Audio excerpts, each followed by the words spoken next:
And I want to share with you the best news. The Prophet ﷺ says, "At-ta'ibu min adh-dhanbi kaman la dhanba lah." He who seeks forgiveness from the sins is equivalent to the one who did not commit sins or who does not have sins at all. What great mercy of Allah subhanahu wa ta'ala. One who did wrong and then recollects and says, "Oh Allah, I did wrong." He has now recognized Allah subhanahu wa ta'ala. He now knows that it is Allah who will forgive me or punish me. Isn't he equal to the one who always knew that? Haven't they now got to a similar level? Subhanallah.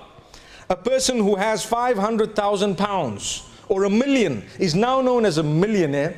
And if someone else made it after 20 years, he's also now known as a millionaire. Subhanallah. Look at the mercy of Allah subhanahu wa ta'ala.